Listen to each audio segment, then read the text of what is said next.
Hi, Saen Higgins here, and in this video, I'm going to show you exactly how a max bid really works.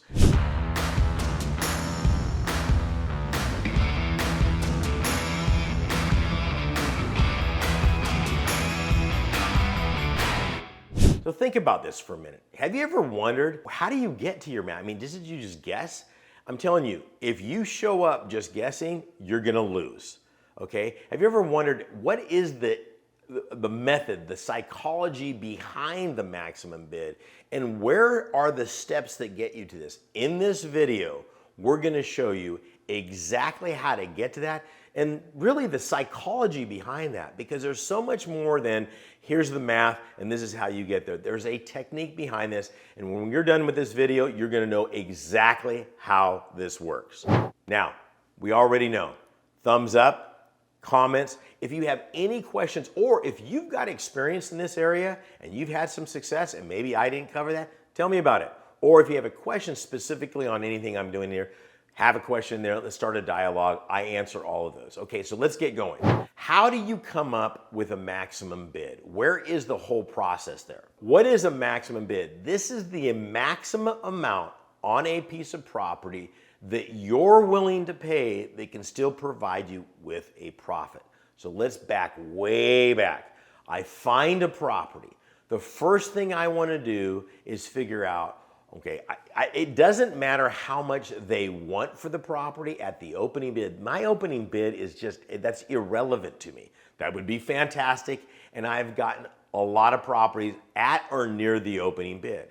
What I need to find out is what's the maximum amount I would want to pay for that property and still be able to hit my profit modes on that. That could be, okay, I've got rehab on the property. So if I look at this property, and remember, if you're looking at tax deeds, okay, or tax liens on this, you might not be able to see the inside of the property. So there's going to be some guesswork involved in that. Don't let that slow you down, okay? So if I've got a piece of property, and let's say the opening bid is $20,000, and let's say the ARV, that stands for after rehab value, is $250,000. We'll keep the numbers really, really simple on this. So what I've got to look at this, if I have to put in, let's say $30,000, $40,000 in rehab in this property, what's the maximum amount I want to pay? Okay, the first thing that I get everybody that come to my conferences, they say, what's your formula? Stop with the formula. Okay, there is no such thing as a formula on this, okay, because every single property is different. I'm not buying a property in an area that I'm trying to see if this is a rental income on this and I'm paying retail on the property. I'm trying to get a 15 to 20% margin. Stop. This is tax liens and tax deeds. Okay, it doesn't work the same. For instance, in this example, I think we said $20,000 opening bid or whatever that was. I could get this property at 20, and obviously I'm going to do okay on that property. What I've got to figure out is how much am I willing to pay for this property and still meet my needs. Okay, I got three exit strategies. If I wholesale the property, if I rent the property, or if I fix it up and sell it for retail. Now, all of these factors have different outcomes. Okay, now remember, what is your goal? You've seen in my other videos, when I'm looking at a property, I'm going, okay, what am I doing here? Everybody gets in this whole flippity flip, flip, flip, flip, flip. We got to flip the house. Okay, if you buy and flip the house, remember, now you've got a tax situation. And some people are going, oh, boo-hoo. Oh, it's a big deal.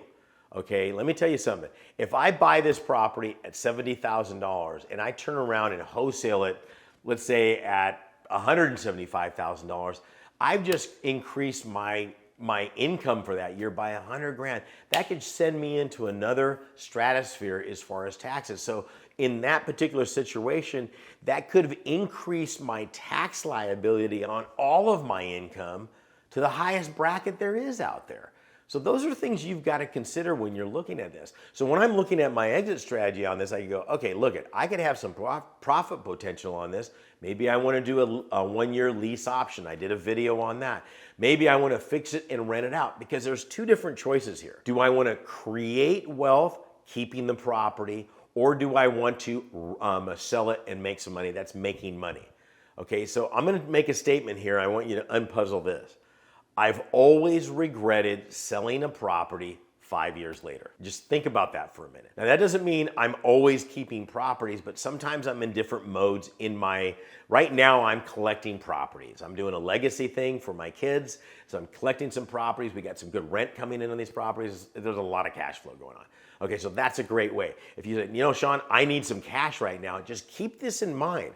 If I take and flip a bunch of properties in 1 year and I make, let's say $75,000 a piece, I literally could be just increasing my tax liability up. Well, how would I avoid that? The other one, and I've got videos on this, is how do you create your own private retirement account? Maybe you put them inside there and avoid some of those things. Those are some of the things that you're looking at when you're trying to find your max bid on the property. Now, another thing is show up to play. Don't sit there and go, oh, there's a $20,000 or $25,000 minimum bid. I'm going to bid $40,000 and get this property for nothing. Really? Don't get on a plane. Do not pass go. Do not collect $200 because you're going to be lonely. You're going to be standing there going, oh, I go to these auctions. I get outbid all the time. Well, no kidding. Okay? You're not willing to pay. Come on. If I did half the value of this property, it's funny. People will go, well, it's $250,000. I'm only going to pay $125,000. Really? I could go 175. Let's say that this property needs no work. Let's just get that math out of the way. It needs no work at all. Gosh, I'd be willing to pay $175,000, $200,000 for this property. I'm in the property right. Okay, again, that's going to depend on rental factor on it. That doesn't mean I'm going to hit that number, but you got to show up to play. Here's another scenario. Okay, I got a property in Texas. ARV on this is $300,000. It doesn't need a whole lot of work. We're talking like $30,000, some paint, new carpeting, all that good stuff. It's a big house. Okay, $300,000 property on this thing. Nice area, nice deal. Opening bid on this thing is about $50,000. So you say, okay, well, what's your formula? There is no formula because in this particular situation, it's a 2-year redemption period.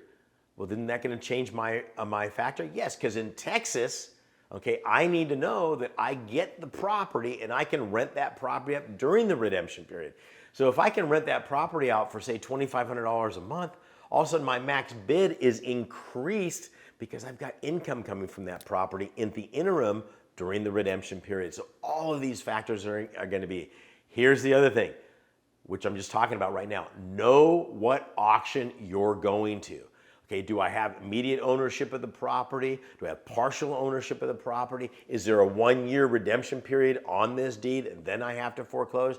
During that 1-year redemption period, do I have access to the property? These are all factors that you need to make sure you understand, which will impact how much I'm willing to pay. So think about this. Let's go back to my $300,000 example. If opening bid on this thing is $50,000, but I know I'm going to make about $35,000 in rent income during the interim, wouldn't that increase my bid? Yeah. If you're not thinking about these factors, you've just become less competitive when you go there. So understand the rules and how those work. That is super, super important when you're doing this. Also, don't sit there and watch the sale and then let's say you get bid out on one particular piece of property. Here's an example. I was bidding on a property. My max bid was $165,000.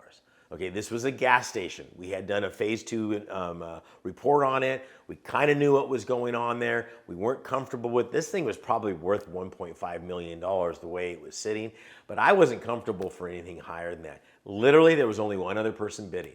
My max bid was $165. I stopped at $165. This guy got it at $175. Boom, good to go. I got to know this guy afterwards. It turns out, guy owned 13 gas stations. I don't know what his max bid would have been. He goes, oh, I would have paid $500,000 for this property. I love it when people say, I lost for a few $1,000s. No, you didn't. Okay? No, you didn't lose anything. You hit your max bid and you walked away from that deal. You have no idea where they're going to go on this next one. Another example is I saw one of my students at a sale. They were looking at a fully improved lot ready to build in a really nice area in Dallas. I see them at the sale. They come up and tell me what they're doing. And I'm like, dude, don't tell everybody what you're doing. Because there's like only 12 people in the room. And they're like, me and my wife are going to get this property and build it. And I was kind of laughing, but they were willing to pay like $175,000 for this lot because they had a particular use for this property, it was personal use. I would never have paid $175,000. For what they were using it for, it made a lot of sense. So again, what somebody else is willing to pay on the property has no bearing on what you're willing to do. Do not second guess yourself. Can you learn? Absolutely. Take those notes and make it from there. As you can tell, there is a ton of information that you need to know when it's coming to establishing your max bid on this. I've got a brand new free course. Okay, this course is just hot off the press, if there's such a thing for courses. Hit the link down below on higginsmethod.com, and this will show you step by step how to bid like a winner. This is Saen Higgins saying good luck and God bless. See you there.